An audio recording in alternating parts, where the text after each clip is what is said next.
So you want to learn system design because everyone on LinkedIn won't shut up about it, and you're tired of nodding along pretending you understand. Yeah, I see you. This isn't another tutorial where some guy draws rectangles for 40 minutes, calling them microservices. We're doing this properly. No fluff, just the actual foundations that keep apps from imploding.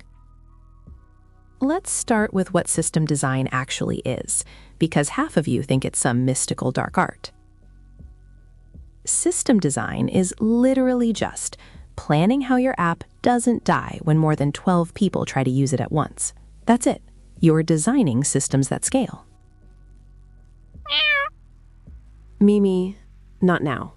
I'm working. See, my cat understands system design better than most junior devs. She knows that if she wants food at 3 a.m., she doesn't ask the same person. She distributes the load. She'll wake up whoever's closest. That's load balancing. I'm not joking. That's actually how load balancers work. You have multiple servers, requests come in, and something decides which server handles what. Round robin, least connections, whatever. Point is, don't make one server do everything like an idiot. Here's where everyone gets confused. They think system design means you need Kubernetes, microservices, event-driven architecture, and 17 databases. Stop. You're building a to-do app, not Netflix. The question isn't, what's the most complex thing I can build? It's, what's the simplest thing that won't break? And somehow that's controversial. Okay, let's talk about the actual components. 4 things you need to know: servers, databases, caches, and load balancers. That's your starter pack. Servers are just computers that respond to requests. Revolutionary, I know. Your user clicks a button, sends a request, server processes it, sends back a response. Groundbreaking stuff. Databases store your data. Wild concept. You've got SQL, structured, reliable. Your data has relationships. And no SQL, flexible, fast. Your data is chaos, but it's fast chaos.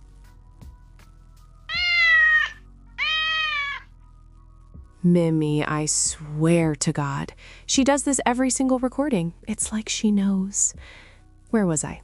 Right, databases. Here's the thing nobody tells you. Your database is always the bottleneck. Always. You know why your app is slow? It's the database.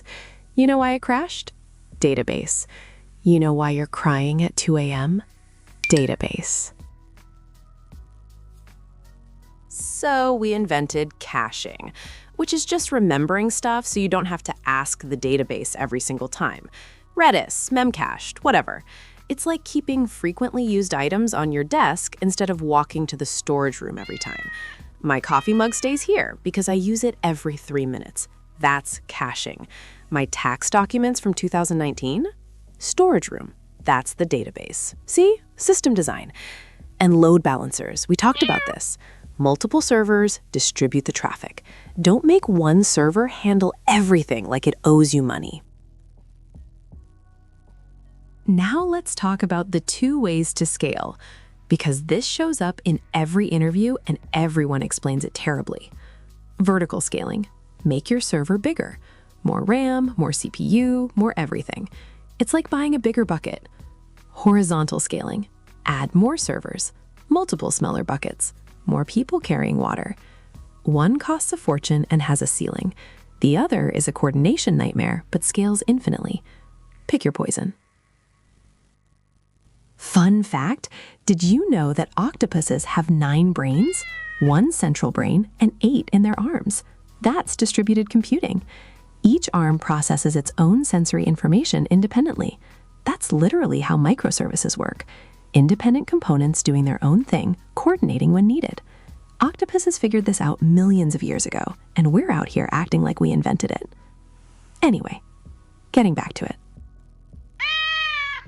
Here's the part where I prevent you from making a career-ending mistake. Do not, and I cannot stress this enough, do not use Kubernetes for your side project. I see this constantly. someone builds a basic CRUD app and deploys it with Kubernetes, Docker Swarm, Service Mesh, the whole circus. Why? It'll look good on my resume. You know what looks good on your resume? Solving actual problems, not over-engineering a blog.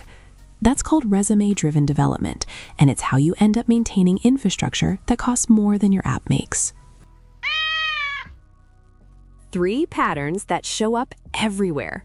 Learn these and you'll sound like you know what you're talking about. CDN, Content Delivery Network. Basically caching, but geographically distributed. Your images and static files get stored closer to users.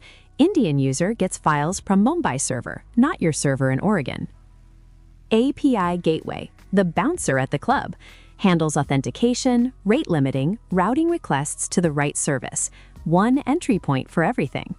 Message queues, when you don't need immediate responses. User uploads a video, you don't make them wait while it processes. Throw it in a queue, process it later, notify them when it's done. Mimi's food bowl is a queue. She adds requests, meowing, and I process them asynchronously when I feel like it. Which is never, because she's dramatic.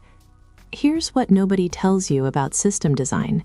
The interview version and the real version are completely different. In interviews, they want you to design Twitter in 45 minutes. In reality, Twitter was built by hundreds of engineers over years and still breaks constantly. The point isn't to build the perfect system, it's to show you can think about trade-offs. CAP theorem, consistency versus availability, latency versus throughput. Everything is a compromise. And here's the kicker. Most systems don't need to be distributed. Most apps have like 100 concurrent users. You don't need sharding, you don't need event sourcing. You need a basic server and a database that you actually optimized. But everyone wants to build Google-scale infrastructure for their recipe-sharing app. It's exhausting. There. You now understand system design fundamentals better than 70% of people who claim they're full-stack engineers. We covered load balancing, caching, databases not being your enemy, but also being your enemy, and why you probably don't need Kubernetes. Next time someone asks you about horizontal scaling, you can actually answer instead of panic Googling under the table. If this somehow didn't make you more confused, I guess you could subscribe. Or don't. Mimi and I will be here either way making these. Right, Mimi? She agrees. That's basically an endorsement.